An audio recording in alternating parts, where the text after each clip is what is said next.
If we do live on a membrane, and there are parallel universes on other membranes near us, we may never see them, but perhaps we could one day feel them through gravity. If there happens to be intelligent life on one of the membranes, then this intelligent life might be very close to us. So theoretically, and purely theoretically, we might be able to communicate with this intelligent life by exchanging strong gravity wave sources.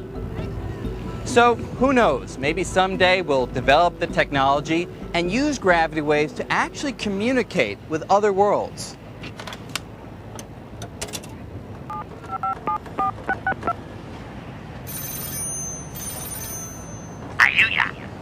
Yeah, hey, it's Brian. How you doing? Brian, what Jerry Woofalapa Jabba Simpsons? We don't really know if parallel universes could have a real impact on us. But there is one very controversial idea which says they've already played a major role. In fact, it gives them credit for our existence. As the classic story goes, the vast universe we see today was once extremely small, unimaginably small. Then, suddenly, it got bigger. A lot bigger during the dramatic event known as the Big Bang. The Big Bang stretched the fabric of space and set off the chain of events that brought us to the universe we know and love today. But there's always been a couple of problems with the Big Bang theory. First, when you squeeze the entire universe into an infinitesimally small but stupendously dense package, at a certain point, our laws of physics simply break down. They just don't make sense anymore. The formulas we use start giving answers that are nonsensical. We find total disaster. Everything breaks down, and we're stuck. And on top of this, there's the bang itself. What exactly is that? That's actually a problem. The classic form of the Big Bang theory really says nothing about what banged, what happened before it banged, or what caused it to bang.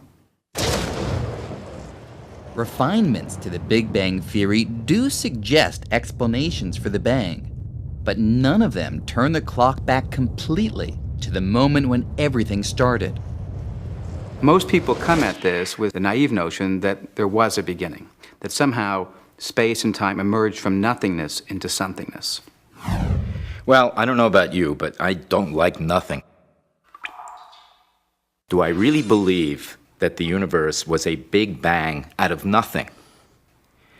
And I'm not a philosopher, so I won't say, but I can imagine to a philosopher that is a problem. But to a physicist, I think it's also a problem. Everyone admits there are problems. The question is, can string theory solve them? Some string theorists have suggested that the Big Bang wasn't the beginning at all, that the universe could have existed long before, even forever. Not everyone is comfortable with the idea. I actually find it rather unattractive to think about a universe without a beginning. It seems to me that a universe without a beginning is also a universe without an explanation. So what is the explanation? What if string theory is right, and we're all living on a giant membrane inside a higher dimensional space? One of the ideas in string theory that was particularly striking to me and suggested perhaps a new direction for cosmology is the idea of brains and the idea of brains moving in extra dimensions. Some scientists have proposed that the answer to the Big Bang riddle lies in the movements of these giant brains. It's so simple. Here's a brain on which we live, and here's another brain floating in the higher dimension. There's absolutely nothing difficult about imagining that these collide with each other. According to this idea, sometime before the Big Bang, two brains carrying parallel universes began drifting toward each other. Until all of that energy has to go somewhere. Where does it go? It goes into the Big Bang. It creates the expansion that we see, and it heats up all the particles in the universe in this big fiery mass. As if this weren't weird enough, the proponents of this idea make another radical claim. The Big Bang was not a special event. They say that parallel universes could have collided not just once in the past, but again and again. And that it will happen in the future.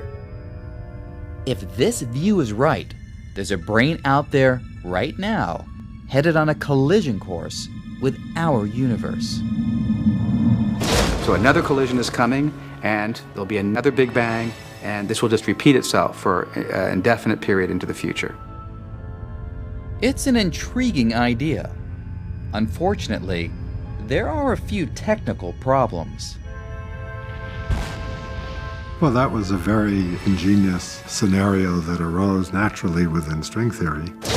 However, the good old problems creep back in again.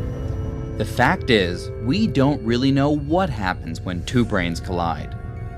You can wind up with the same situation we had with the Big Bang. The equations don't make sense. They have to make a lot of assumptions in their models, and I don't think they've really solved the problem of the Big Bang in string theory. If string theory is the one true theory of the universe, it will have to solve the riddle of the Big Bang. And there's a lot of hope that someday string theory will succeed. But for now, there's also a lot of uncertainty. As promising and exciting as the theory is, we don't entirely understand it. It's as if we've stumbled in the dark into a house, which we thought was a two-bedroom apartment, and now we're discovering is a 19-room mansion, at least, and maybe it's got 1,000 rooms, and we're just beginning our journey. So how sure are we that the universe is the way that string theory describes it? Is the world really made up of strings and membranes, parallel universes, and extra dimensions? Is this all science or science fiction?